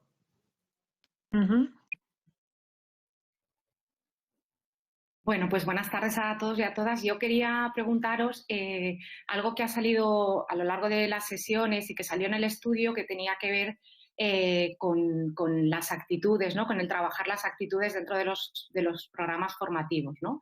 Entonces, un poco escuchándoos, pues la actitud, la posición que tú tienes con respecto a las demás personas y la que tienes en el mundo te define un poco también y te hace entender la salud global a nivel local, como planteaba Carlos, o no entenderla, ¿no? Entonces, por lo que os estoy escuchando, el ejemplo que tú ponías, Luis, de la asignatura de cooperación, pues es como que las actitudes o la relación que tiene las teorías del desarrollo solo están relacionadas, ¿no? Si tú eliges esa, pero quería saber si a nivel general hay algo y si en el máster en salud global habéis incorporado algún trabajo más a nivel actitudinal. Pues nosotros en el máster no lo hay, ¿eh? De todas formas, estamos revisando este año la primera edición y sí que hemos tenido ya, hemos intentado hacer crítica con gente y hay alguna persona que sí que está en esa línea, ¿eh? Y estamos tomando nota, ¿eh? Porque obviamente cuando sacas adelante un programa, pues lo primero que tienes que hacer es en la primera edición pues ver cuáles son sus deficiencias, ¿no? Y sí que hemos tenido algún comentario al respecto en esa línea y desde luego que hemos tomado nota. Y aunque no se pueda, no hay que cambiar el currículo de forma oficial, puedes matizar alguna de las conferencias o alguno de los talleres para incluir también estas habilidades o competencias, mejor dicho.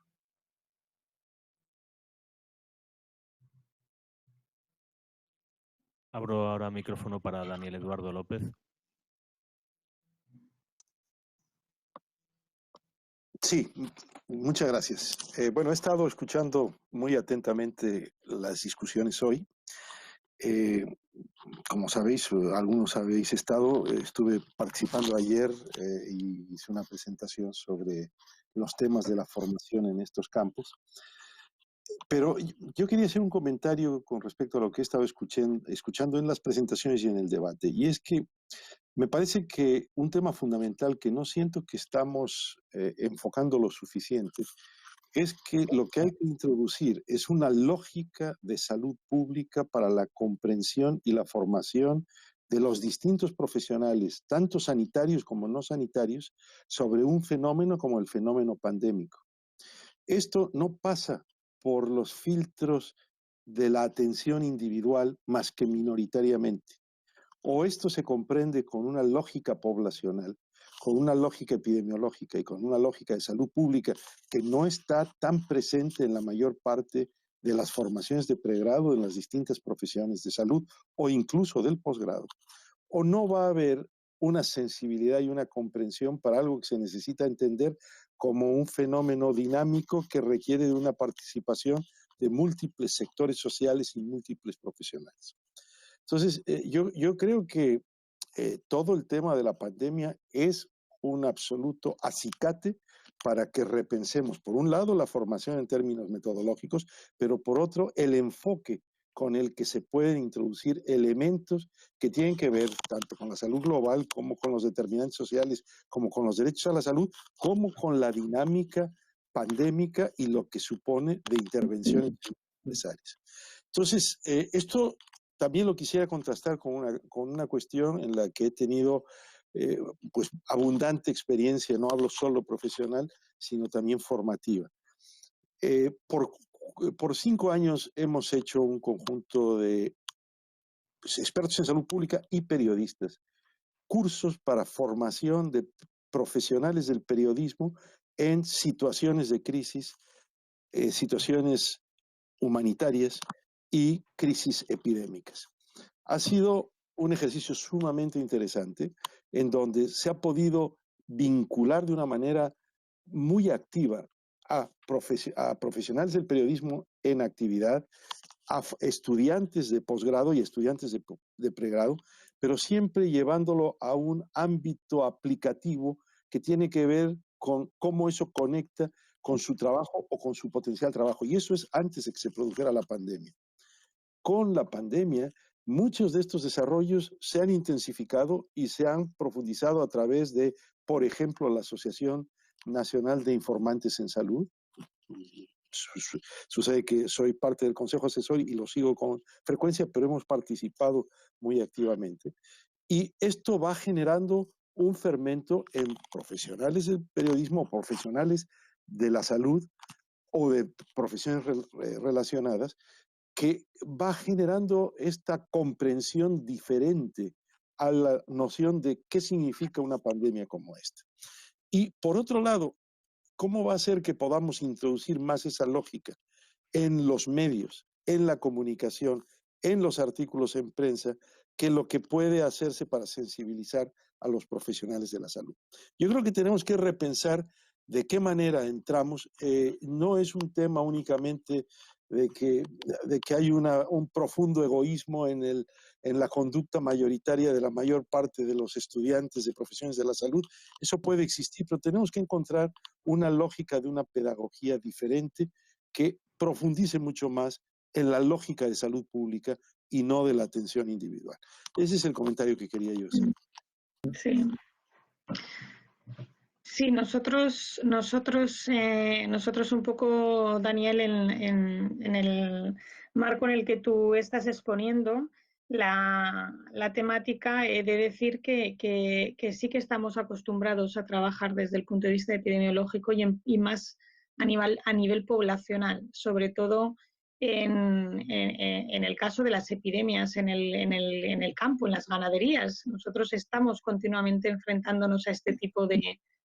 Por eso se ha reivindicado mucho el papel del veterinario en esta pandemia, que en otros países ha sido importante, en este no tanto, y por esa visión, porque tenemos esa visión un poco más a nivel de trabajar en colectivos, ¿no? A nivel una atención exclusivamente individual. Y bueno, pues eso es un conocimiento que yo creo que en épocas pandémicas te ayuda bastante. Luis, has pedido la palabra, ¿verdad? Simplemente para decir que estoy completamente de acuerdo con lo que ha dicho Daniel. Yo creo que se trata de hacer efectivamente un cambio de enfoque, un enfoque abarcante de toda la formación en sanidad, un enfoque desde la salud pública. Me parece que la estrategia que están siguiendo es muy, muy adecuada. Hay que ir a los medios, hay que hacer que se enteren los legos. Y aquí tendría que volver a la metáfora del principio. Ahora que han atropellado al niño, serán los pueblerinos los que le pidan a la universidad que ponga el semáforo. Abro micrófono para Marian. Bueno, yo vuelvo a intervenir para trasladar el mensaje de Ana Belén. Insisto en que lo podemos leer aquí, pero en streaming no. Entonces, para que lo puedan leer, aunque ya estamos fuera de tiempo, pero bueno.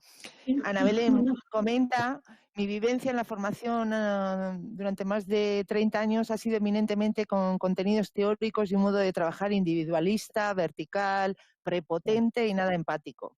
Y esto es lo que veo en residentes y profesionales más noveles. Mi visión integral y holística viene de mis compromisos con lo social y de la enorme experiencia de trabajar en el sur. Los profesionales se forman para un mercado laboral, donde el centro se destaca de forma individual y que para tener unas competencias técnicas muy específicas. Y Inma, que está ahí, ella comenta pues que está de acuerdo con lo que decía Ana Belén, y por eso preguntaba si se incorporaba trabajo en actitudes, que es la pregunta que lo considera fundamental. Simplemente trasladar esto porque, bueno, la moderadora ya... No sé si queréis intervenir más, pero bueno, la moderadora... Yo creo que ya está tratado, sí. Como estamos fuera de tiempo, creo que ya podemos finalizar las jornadas. Muchas gracias a Luis y a Rosa y a todos los que habéis participado. Y para acabar ya las jornadas, vamos a contar con Cristina Gutiérrez Hernández, que es jefa de la Oficina de Acción Humanitaria de la Agencia Española de Cooperación Internacional para el Desarrollo, la ECID, que es la entidad que ha permitido con su apoyo la celebración de estas jornadas. y que se realizan en el marco de acciones de educación de los proyectos de cooperación que Medicus Mundi Mediterránea ejecuta en Mozambique y también Medicus Mundi Navarra, Aragón y Madrid y Medicus Sur llevan a cabo en Malí con la financiación de AECID. Le daremos la palabra a Cristina, posteriormente Eduardo García Langarcía, presidente de la Federación de Asociaciones de Medicus Mundi de España, nos cerrará ya las jornadas y con esto nos despedimos. Muchas gracias a todos y Cristina, tienes la palabra. Pues muchas gracias. ¿Se me oye bien? Sí. Estupendo. Bueno, tengo que deciros, ahora ya me pongo en un momento en modo AECID. Como soy médico de formación, tengo que reconocer que he disfrutado muchísimo de este último rato. Llevo conectada como la última hora ya escuchando de verdad y ahora me arrepiento muchísimo de no haber estado durante más tiempo porque me ha parecido muy interesante el debate y interesantes todos los temas que se han tratado, tanto de salud global, de la importancia efectivamente de que en este mundo global de la cooperación y los médicos que nos vamos por ahí a trabajar, las cosas vienen a nosotros, no hace falta que nos vayamos mucho y hay que entender este mundo global como lo es, todo nos acaba afectando. En fin, lo dicho, enhorabuena a Medicus Mundi por la organización de las jornadas y la verdad que nada, a ver si a la próxima encuentro el ratillo para apuntarme. Me pongo en modo AECID y os tengo que contar que, bueno, pues que es un placer, ¿no? Había, en teoría, era el director el que estaba invitado a participar en esta reunión, en la clausura, pero por problemas de agenda, derivando en mí, que soy la directora de la Oficina de Acción Humanitaria, yo creo que en parte no por el contenido del curso, sino por mi propia formación. De cualquier manera, eso, un placer estar con vosotros. Durante estos días sé que habéis tratado aspectos esenciales sobre el derecho a la salud, un derecho fundamental sin el cual ningún otro derecho puede hacerse efectivo. También sobre la salud global, más relevante si cabe en estos tiempos en los que vivimos de la pandemia COVID-19, o por lo menos, no sé si más relevante, pero sí que nos ha explotado en la cara esta realidad. Y también habéis hablado sobre los determinantes sociales esenciales para la salud, tanto los sanitarios como los no sanitarios, todos ellos reflejados en la Agenda 2030 y en los ODS. Tenemos el ODS 3, Salud y Bienestar para todos en todas las edades, y su meta 3.8, alcanzar esa cobertura sanitaria universal tan necesaria para poder alcanzar todas las demás metas. El ODS 1, poner fin a la pobreza, tan importante, sin duda también para la salud. El ODS 2, el hambre. El ODS 4, la educación para todos. El ODS 5, la igualdad de género. O el 6, agua y saneamiento. Para enfrentar los retos que nos suponen todos estos objetivos, también desde la formación universitaria yo diría que es importante tener en cuenta distintas perspectivas. Por un lado, esta perspectiva global que aporta ese valor añadido de los bienes públicos globales, del multilateralismo, de las alianzas globales para iniciativas de las que se debe beneficiar personas y todos los países, como por ejemplo el caso de la investigación y la distribución de vacunas para su acceso universal en el marco de la pandemia que nos ocupa. Esta perspectiva nos plantea ese desafío de la solidaridad. Una perspectiva nacional o las perspectivas nacionales que aportan ese valor y la necesidad de apoyo a iniciativas propias de los países y en este caso de sus servicios de salud, ese apoyo a la implementación de políticas y de estrategias nacionales de salud, el crecimiento de los sistemas de cada país para que puedan proveer acceso universal a servicios esenciales de salud en todos los niveles de atención, sea la salud pública, la atención primaria o la atención especializada hospitalaria, teniendo en cuenta que los países menos adelantados lideran su propio desarrollo y conocen cuáles son sus prioridades y sus posibilidades. Esto pues, nos plantea ese desafío del respeto a la apropiación de todos los países y al alineamiento con sus prioridades. Tenemos también la perspectiva individual, esa que aporta el valor de la responsabilidad de cada uno de nosotros para con la propia salud y para con la de la comunidad en la que vivimos, ineludible para alcanzar esa salud global, como ha quedado de manifiesto de forma tan evidente en la gestión de la pandemia. Nos plantea ese desafío de la responsabilidad individual en este caso. Y además podríamos considerar una perspectiva más transversal, todas ellas, y que es esencial para que estas otras tengan éxito, que es el conocimiento compartido, la transmisión y la utilización de la evidencia científica para que se pueda beneficiar de ello toda la comunidad internacional, los bienes públicos globales, los servicios esenciales de calidad y ese comportamiento individual. En este sentido, además, pues el papel de la universidad como generadora, gestora y transmisora de conocimiento científico es sin duda imprescindible.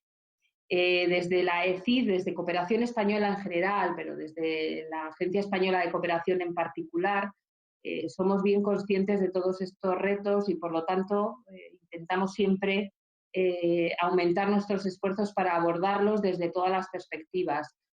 Pues, por ejemplo, aumentando nuestra presencia en organismos internacionales, en contribuciones multilaterales, como el caso de ese instrumento coordinado por la OMS para el acceso a herramientas de lucha contra la COVID, por ejemplo. También reforzamos las contribuciones nacionales con el apoyo a los sistemas nacionales de salud de los países socios y la creación de diversos fondos esenciales como la educación, el género o el medio ambiente. También se promueve la responsabilidad individual a través de los programas de educación de la ciudadanía. Y por último, siempre hay una apuesta a esa gestión e intercambio de conocimiento y se firman convenios de colaboración, como por ejemplo con las sociedades científicas para colaborar en determinados programas de conocimiento de sistemas de salud, como son la Asociación Española de Cirujanos, la Sociedad Española de Anestesiología, Reanimación y Terapéutica del Dolor, la de Medicina de Urgencias y Emergencias o la de Educación Médica. Esa es nuestra pequeña contribución, nuestro granito de arena a todo este mundo de retos y desafíos. Deciros finalmente que espero y que deseo que estas jornadas hayan servido para profundizar en los diversos desafíos que afrontamos en materia de salud y, en este caso, desde la perspectiva de la formación universitaria, y que así entre todos seamos cada vez más capaces de apoyar las respuestas individuales, las nacionales, las globales, y no olvidar ese importante acceso al conocimiento y a su aplicación práctica en cada uno de los niveles de los que os he hablado. Muchísimas gracias a todos.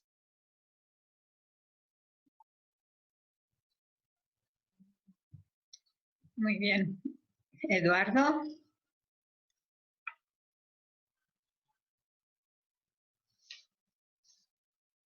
Eduardo, tienes el micrófono silenciado. Tienes el icono abajo en la pantalla. Sí, ahora sí, sí. Pensaba que lo tenías bloqueado tú, no yo. Vale.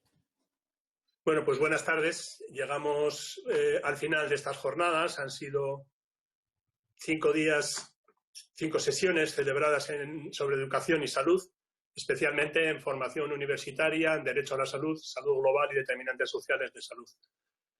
Forman parte de las actividades de educación para el desarrollo incluidas en los convenios de cooperación con AECI, que la FAME, la Federación de Asociaciones de Médicos Mundial de España, viene desarrollando en Mali y Mozambique. Y ahora una pequeña pincelada de cada uno de estos convenios para explicar de qué van. El convenio de Mali busca fortalecer la cobertura universal de salud, alineándolos con los Objetivos de Desarrollo Sostenible, así como contribuir a la construcción de la resiliencia de la población y a la ampliación de sus oportunidades de desarrollo, incidiendo en la mejora de las condiciones de salud y en el empoderamiento de las mujeres, con un explícito enfoque transversal de género y derechos.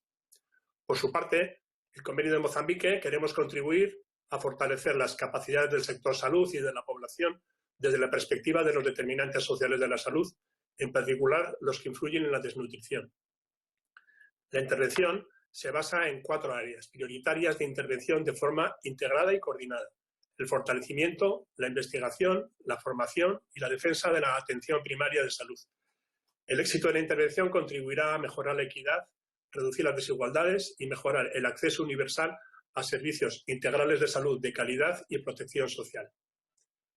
Como veis, se trata de temáticas que hemos abordado en estas sesiones y en mi humilde opinión con bastante éxito, gracias sobre todo al enorme trabajo de un grupo constituido para ello en Medicus Mundi y al que aún me parece a mí que le queda una buena tarea por delante de cara a llevar a la práctica todo lo que hemos aprendido aquí estos días a lo largo durante los 2 próximos años. Estas jornadas troceadas en 5 sesiones impartidas de modo online espero que hayan sido para vosotros y vosotras un espacio de aprendizaje. Para mí lo han sido, por lo que reconozco que conectarme cada día era bastante cómodo y relativamente fácil y satisfactorio. El objeto que nos habíamos propuesto en este proyecto, cuya primera fase concluye hoy, era contribuir a mejorar y ampliar la formación en salud global, derecho a la salud y determinantes sociales de salud ofrecida en el ámbito universitario con la participación de ONGs u otras organizaciones, incorporando visiones amplias sobre estos contenidos, así como nuevos formatos, metodologías, profesorado, etc. Para ello, lo primero que hicimos fue realizar una investigación con el propósito de conocer con mayor profundidad la aplicación de estos enfoques de salud global, derecho a la salud y determinantes en las acciones formativas y de sensibilización que desarrollan las universidades españolas. La investigación nos ha permitido disponer de un diagnóstico para identificar cómo se aplican estos enfoques en el ámbito formativo. La investigación fue presentada en la primera sesión por sus autoras, Maje Girona e Inma Gisbert de Sanar, que muy hábilmente incidieron en los resultados y conclusiones de su investigación y nos lanzaron preguntas muy interesantes a las cuales trataremos de dar respuesta si nos han respondido ya en estas jornadas. El segundo día lo dedicamos a la presentación de experiencias de espacios formativos sobre los temas referidos. Tras la introducción de Nacho Oleaga de la Escuela Andaluza de Salud Pública acerca de su visión de cómo debe ser esta formación, se expusieron 3 experiencias. Nuria Casamitjana del Instituto de Salud Global de Barcelona, Israel Cruz de la Escuela Nacional de Sanidad del Instituto de Salud Carlos III, en colaboración con la UNED, y Nacho Oleaga de la Escuela Andaluza de Salud Pública, las 3 muy interesantes, con largos recorridos y con características diferenciadas. El tercer día estuvo destinado a los determinantes sociales de salud en la formación universitaria y en el trabajo de campo de las ONGs. Introdujo el tema Marta Jiménez, miembro de OPIC, el Grupo de Investigación en Determinantes Sociales de Salud de la Universidad Pública del País Vasco, adscrito a la Facultad de Sociología. Muestra de la necesaria interdisciplinariedad imprescindible en la formación sobre estos temas, como señalaba ayer Daniel López Acuña. Los separamos luego en tres talleres para analizar 3 determinantes diferentes: el acceso a los sistemas de salud, los modelos alimentarios y el género. Cada uno de los temas daría para varias jornadas seguramente, pero se trataba de que cada uno de los grupos se uniera a la experiencia de campo a través de proyectos concretos en terreno y experiencias sobre los mismos temas en el ámbito académico.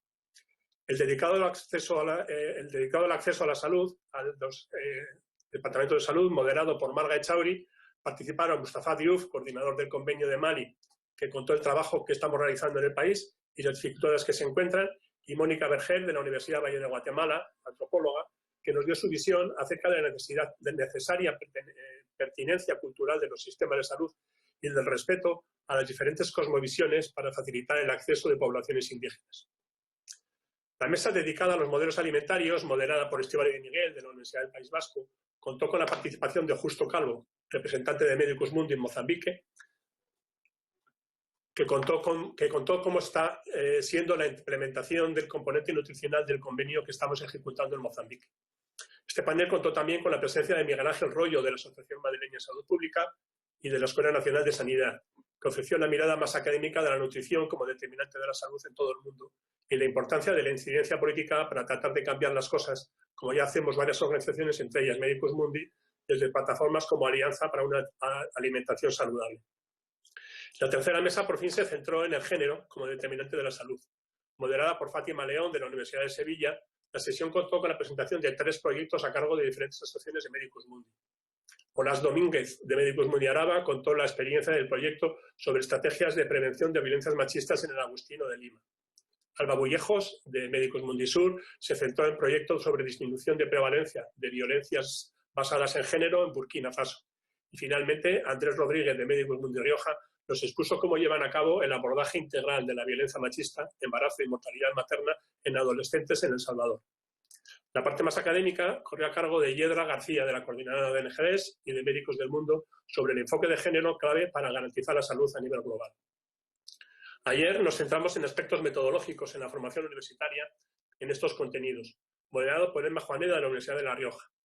En esta sesión contamos con la introducción a cargo del doctor Daniel López Acuña, que nos trasladó su visión, más que interesante, sobre lo que es la salud global y algunos de los problemas actuales que, en su opinión, plantea, como puede ser la gobernanza global de la salud, que a su juicio adolece de una excesiva balcanización, sobre todo desde que se han ido introduciendo las iniciativas público-privadas e imponiendo sus agendas.